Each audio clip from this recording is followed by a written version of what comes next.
Bismillahirrahmanirrahim. Assalamualaikum warahmatullahi wabarakatuh. Halo teman-teman, perkenalkan kami dari kelompok 4 mata kuliah Matematika Diskrit dengan dosen pengampu Ibu Herlinda Nur Afwa Sofia MSI. Nah, pada video kali ini kami akan membahas terkait konsep teori graf. Adapun anggota dari kelompok 4 yaitu ada Indah Nilna Rifda, Nurul Fathanah Rofiko, Ahmad Muzaini, dan Sylvia Yusufadila. Poin pembahasan dalam teori graf ini ada 4. Yang pertama, definisi graf. Yang kedua, jenis-jenis graf. Yang ketiga, terminologi graf. Dan yang keempat, yaitu beberapa graf khusus sederhana. Baik, langsung saja kita ke pembahasan materinya. Selamat menyimak. Pembahasan pertama yang akan kita bahas mengenai konsep teori graf adalah definisi graf itu sendiri. Secara matematis, graf itu dapat kita definisikan sebagai pasangan himpunan V, E atau dapat kita tulis dengan notasi G sama dengan V, E. Yang dalam hal ini V itu adalah himpunan tidak kosong dari simpul-simpul dan E-nya yaitu himpunan sisi yang menghubungkan sepasang simpul. Dalam hal ini artinya V itu tidak boleh kosong, sedangkan E boleh kosong. Jadi sebuah graf itu dimungkinkan tidak mempunyai sisi satu buah pun, tetapi simpulnya harus ada minimal satu buah. Nah, simpul pada graf dapat kita nomori dengan huruf seperti A, B, C sampai dengan Z dengan bilangan asli yaitu 1, 2, 3 dan seterusnya, atau gabungan dengan keduanya seperti V1, V2 sampai dengan Vn. Nah, sedangkan sisi yang menghubungkan simpul U dengan simpul V dapat dinyatakan dengan pasangan U, V atau dinyatakan dengan lambang E1, E2. Dengan kata lain, jika E adalah sisi yang menghubungkan simpul U dengan simpul V, maka E itu dapat ditulis sebagai E sama dengan V, V. Nah, untuk contohnya sendiri terdapat pada slide selanjutnya. Contohnya itu seperti yang ada pada gambar di atas ini yang memperlihatkan 3 buah graf. Yang A kita namakan graf G1, yang B graf G2, dan C itu graf G3. Nah, pada G1 himpunan simpulnya itu ada 1, 2, 3, dan 4, sedangkan himpunan sisinya ada 1,2, 1,3, 2,3, 2,4, dan juga 3,4. Sedangkan pada graf G2, himpunan simpulnya juga masih tetap sama, ada 1, 2, 3, dan 4, sedangkan himpunan sisinya yaitu 1,2, 2,3, 1,3, 1,3, 2,4, 3,4, dan 3,4. Lalu ada himpunan sisi yang lain yaitu E1, E2, E3, E4, E5, E6, dan E7. Pada G2 ini sisi E3 yaitu 1,3 dan sisi E4 yaitu 1,3 itu dinamakan sisi ganda. Karena kedua sisi ini tuh menghubungi dua buah simpul yang sama, yaitu simpul 1 dan simpul 3. Bisa kita lihat juga pada E6 dan E7. E6 itu ada 3,4 dan E7 ada 3,4. Maka kedua sisi ini menghubungi dua buah simpul yang sama yaitu simpul 3 dan simpul 4. Sedangkan pada graf G3 himpunan simpulnya juga masih sama, ada 1, 2, 3, dan 4. Lalu himpunan sisinya ada 1,2, 2,3, 1,3, 1,3, 2,4, 3,4, 3,4, dan juga ada 3,3. Sedangkan himpunan sisi lainnya ada E1, E2, E3, E4, E5, E6, E7, dan E8. Pada G3 ini, sama halnya dengan G2, terdapat sisi ganda. Dan juga kita lihat pada sisi E8 yaitu 3,3. Nah, yang ini tuh dinamakan gelang atau kalang karena berawal dan berakhir pada simpul yang sama yaitu simpul 3. Poin pembahasan selanjutnya yaitu ada jenis-jenis graf. Berdasarkan ada tidaknya gelang atau sisi ganda pada suatu graf, maka secara umum graf ini tuh dapat digolongkan menjadi dua jenis. Ada graf sederhana dan graf tak sederhana. Graf sederhana sendiri yaitu graf yang tidak mengandung gelang maupun sisi ganda. Nah, pada graf sederhana ini, sisi adalah pasangan tak terurut. Jadi, misalkan kita menuliskan sisi U, V sama saja dengan kita menuliskan sisi V, U.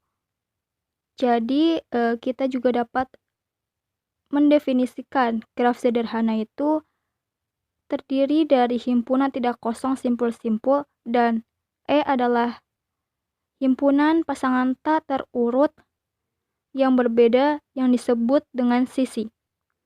Sedangkan pada graf tak sederhana, yaitu graf yang mengandung sisi ganda atau gelang. Nah, pada graf tak sederhana ini ada dua macam. Ada graf ganda dan graf semu. Graf ganda adalah graf yang mengandung sisi ganda. Sisi ganda yang menghubungkan sepasang simpul bisa lebih dari 2 buah. Dan sisi ganda juga dapat diasosiasikan sebagai pasangan tak terurut yang sama. Jadi kita dapat mendefinisikan graf ganda ini terdiri dari himpunan tidak kosong simpul-simpul dan E adalah himpunan ganda yang mengandung sisi ganda. Sedangkan pada graf semu sendiri adalah graf yang mengandung gelang. Nah, contohnya itu bisa kita lihat pada gambar yang ada di sampingnya. Gambar G1 yaitu graf sederhana, G2-nya graf ganda, dan G3-nya yaitu graf semu. Oke, selanjutnya, berdasarkan orientasi arah pada sisi, maka secara umum graf itu dibedakan atas dua jenis, yaitu graf tak berarah dan graf berarah. Graf tak berarah yaitu graf yang sisinya tidak mempunyai orientasi arah. Jadi, urutan pasangan simpul yang dihubungkan oleh sisi tidak diperhatikan. Misalnya, sisi U, V sama dengan sisi V, U adalah sisi yang sama. Dan yang terakhir itu ada graf berarah, yaitu graf yang setiap sisinya diberikan orientasi arah. Nah, tadi kan pada graf tak berarah, sisi U, V itu sama saja dengan sisi V, U. Sedangkan pada graf berarah, sisi U, V itu tidak sama dengan sisi V, U. Karena hal ini menyatakan dua buah busur yang berbeda. Untuk busur U, V, nah simpul U ini dinamakan simpul asal dan simpul V dinamakan simpul terminal. Nah, bisa kita lihat contohnya ada pada gambar di samping. Gambar G4 sebagai graf berarah dan gambar G5 itu sebagai graf ganda berarah. Sedangkan contoh pada graf tak berarah itu gambar yang ada di atasnya, yang berupa 3 buah graf. Ada graf sederhana, graf ganda, dan graf semu. Ini semua itu dinamakan graf tak berarah. Sekarang adalah yang ketiga, terminologi graf. 1. Ketentangan. Dua buah simpul dikatakan bertentangan bila keduanya berhubungan langsung dengan sebuah sisi. Dengan kata lain, U bertentangan dengan V jika dalam kurung U, V adalah sebuah sisi pada graf G. Contoh lihat pada gambar A. Simpul 1 bertetangga dengan simpul 2 dan 3, tetapi tidak bertetangga dengan simpul 4. Dilihat dari memang simpul yang ke-1 bertetangga dengan 2, dan 3, tapi jauh atau tidak bertetangga dengan 4. Yang kedua, bersisian. Definisi untuk sembarang sisi E sama dengan dalam kurung U, V, sisi E dikatakan bersisian dengan simpul U dan simpul V. Contoh masih sama dengan gambar A. Sisi 2,3 bersisian dengan simpul 2 dan simpul 3. Sisi 2,4 bersisian dengan simpul 2 dan 4. Tetapi sisi 1,2 tidak bersisian dengan simpul 4.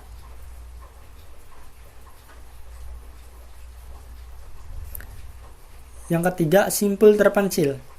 Simpul terpencil ialah simpul yang tidak mempunyai sisi yang bersisian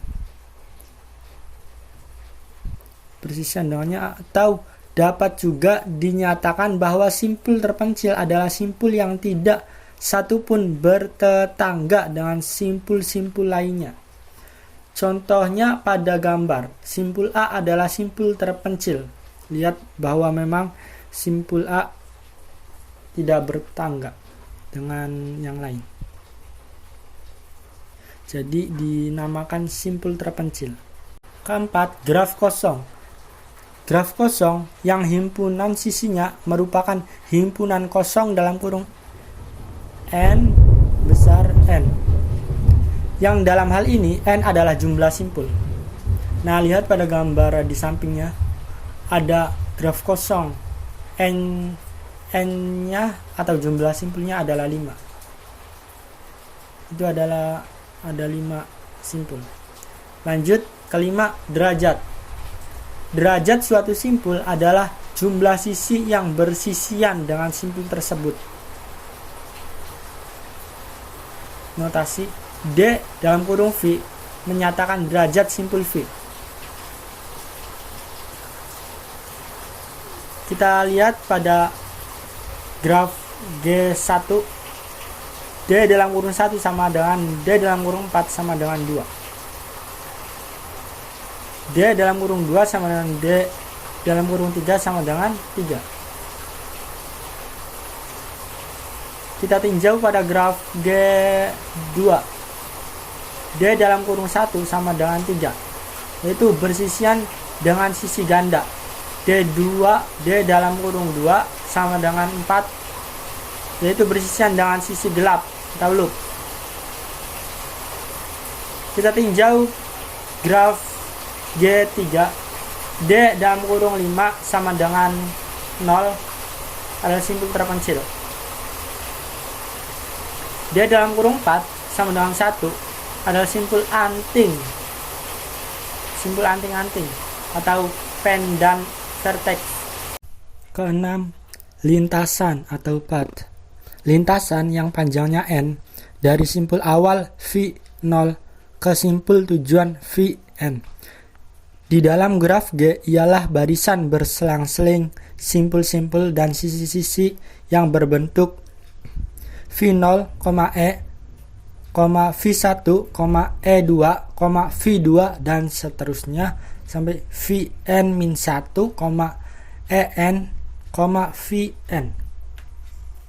Sedangkan sedemikian sehingga E1 sama dengan dalam kurung V0, V1, E2 sama dengan dalam kurung V1, V2 seterusnya En sama dengan dalam kurung Vn-1, Vn adalah sisi-sisi dari graf G. Ada beberapa contoh. Contoh pada gambar 1, lintasan 1,2,3 1,2,4,3 adalah lintasan dengan barisan sisi dalam kurung 1,2, dalam kurung 2,4, dalam kurung 4,3. Contoh pada gambar 2, 1,E1, 2, E4, E5, 3 adalah lintasan dari simpul ke-1 ke simpul 3 yang melalui sisi E1, E4 dan E5. Bisa dilihat pada gambar. Ketujuh, siklus atau sirkuit. Lintasan yang berawal dan berakhir pada simpul yang sama disebut sirkuit atau siklus. Sebuah sirkuit dikatakan sirkuit sederhana jika setiap sisi yang dilalui berbeda. Contoh pada gambar 1.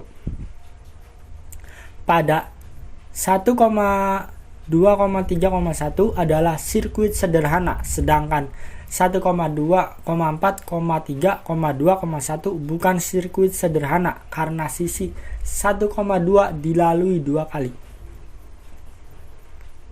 Nah, jika 1, 2, 3, 1 ini muter membentuk segitiga, sedangkan 1, 2, 4, 3, 2, 1 yang sisi 1 dan 2 lintasannya 2 kali. Jadi ini bukan sirkuit sederhana. 8. Terhubung atau connected. Graf tak berarah G disebut graf terhubung jika untuk pasangan setiap simpul U dan V di dalam himpunan V besar terdapat lintasan dari U ke V, yang juga harus berarti ada lintasan dari U ke V. Jika tidak, maka G disebut graf tak terhubung. Di sini ada contoh gambar graf terhubung. Di sampingnya itu contohnya. Dan ada contoh gambar graf tak berarah. Contoh graf tak berarah tak berhubung. Di bawah adalah contoh gambarnya. Lalu keterhubungan dua buah simpul pada graf berarah dibedakan menjadi terhubung kuat dan terhubung lemah. Jadi dibedakan menjadi dua. Dua simpul U dan V pada graf berarah G disebut terhubung kuat jika terdapat lintasan berarah dari U ke V dan juga sebaliknya lintasan berarah dari V ke U.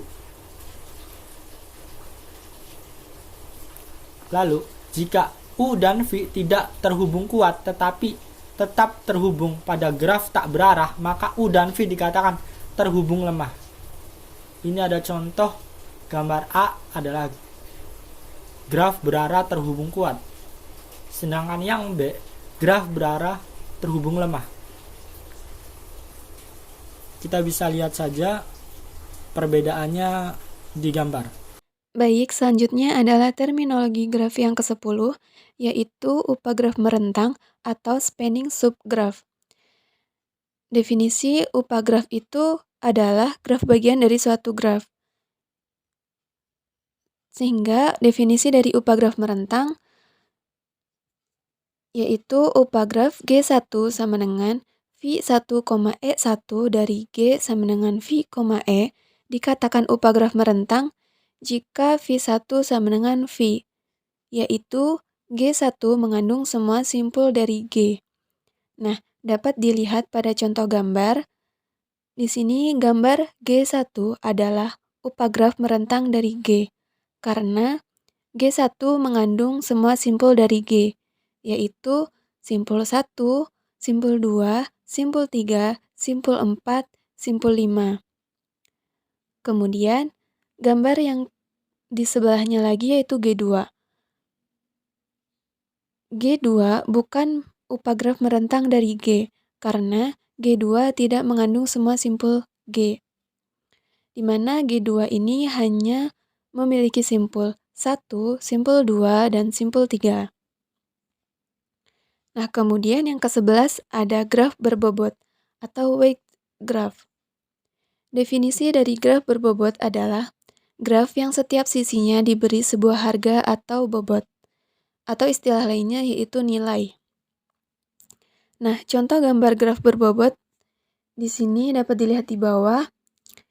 Sisi dari AE memiliki bobot 10, sisi AB bobotnya 12, sisi BC dengan bobot 9, sisi CD dengan bobot 14, sisi BD bobotnya adalah 11, sisi BE bobotnya adalah 8, dan sisi ED bobotnya adalah 15. Nah, bobot di sini dari suatu graf dapat merepresentasikan suatu nilai, misalnya jaraknya, atau bisa juga panjang kabel atau dan lain hal. Nah, nilai atau bobot graf dapat berbeda-beda tergantung dari jenis graf tersebut. Baik, yang selanjutnya adalah yang ke-12, yaitu cut set. Definisi cut set dari graf terhubung G adalah himpunan sisi yang bila dibuang dari graf G menyebabkan graf G tidak terhubung. Jadi, cut set selalu menghasilkan dua buah komponen terhubung. Contoh bisa dilihat pada gambar di samping, di mana graf tersebut jika membuang sisi 1, 2, graf masih tetap terhubung. Jika yang dibuang adalah sisi 1, 2, dan 1, 5, graf masih tetap terhubung. Tetapi, jika dibuang sisi di dalam himpunan, yaitu sisi 1, 2, 1, 5, 3, 5, 3, 4, barulah graf menjadi tak terhubung. Nah, dapat dilihat pada gambar di samping, di mana ketika sisi 1, 2, sisi 1, 5, sisi 3, 5, dan sisi 3, 4 itu dibuang, maka didapatkan graf tersebut terpisah atau tidak terhubung. Jadi, sisi 1, 2, sisi 1, 5, sisi 3, 5, dan sisi 3, 4 adalah himpunan cut set. Cut set itu bisa dikatakan juga jembatan. Terdapat banyak cut set di dalam sebuah graf terhubung. Himpunan sisi 1, 2, dan sisi 2, 5 juga adalah cut set. Sisi 1, 3, 1, 5, 1, 2 adalah cut set. Kemudian juga sisi 2, 6 juga cut set. Tetapi sisi 1, 2, 2, 5, 4, 5 bukan cut set. Sebab himpunan bagiannya 1, 2, 2, 5 adalah cut set. Selanjutnya materi keempat, yaitu beberapa graf khusus sederhana. 1. Graf lengkap atau complete graph. Graf lengkap ialah graf sederhana yang di setiap simpulnya mempunyai sisi ke semua simpul lainnya. Graf lengkap dengan N, buah simpul dilambangkan dengan Kn. Jumlah sisi pada graf lengkap yang terdiri dari N buah simpul adalah N dalam kurung N negatif 1/2. Contoh, 6 buah graf lengkap dari K1 sampai K6 dapat dilihat pada gambar di bawah ini. K1, K2, K3, K4, K5, dan K6. Kemudian yang kedua, graf lingkaran adalah graf sederhana yang di setiap simpulnya berderajat 2. Graf lingkaran dengan N, simpul dilambangkan dengan Cn.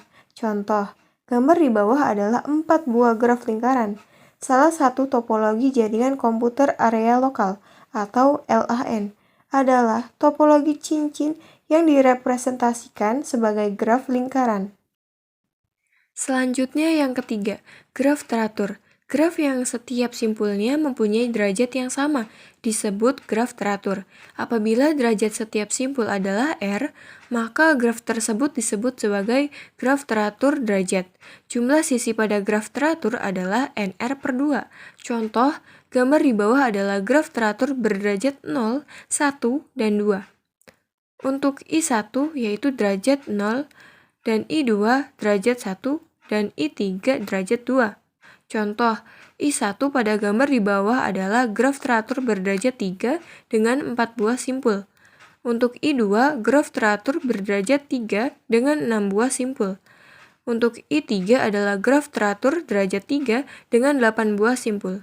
Dapat dilihat pada gambar di bawah ini, N dinyatakan sebagai simpul atau buah simpul, dan untuk R dinyatakan sebagai derajat. Gambar graf teratur berderajat 3 masing-masing dengan 4, 6, dan 8 simpul. Selanjutnya yang keempat, graf bipartit atau bipartit graf. Graf G yang himpunan simpulnya dapat dipisah menjadi dua himpunan bagian, V1 dan V2.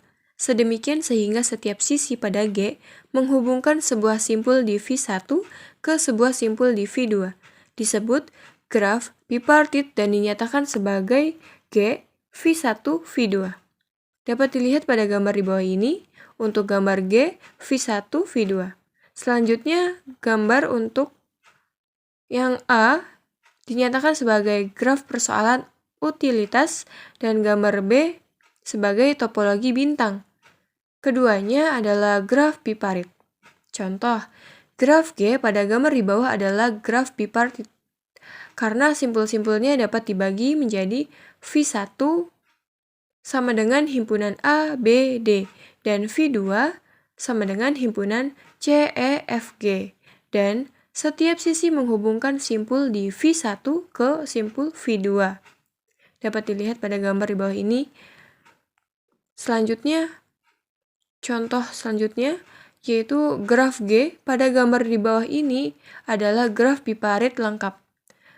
Untuk K 2,3, K 3,3, dan K 2,4. Baik, cukup sekian yang dapat kelompok 4 sampaikan terkait teori graf. Semoga dapat bermanfaat. Kurang dan lebihnya kami mohon maaf. Billahi taufiq wal hidayah. Wassalamualaikum warahmatullahi wabarakatuh.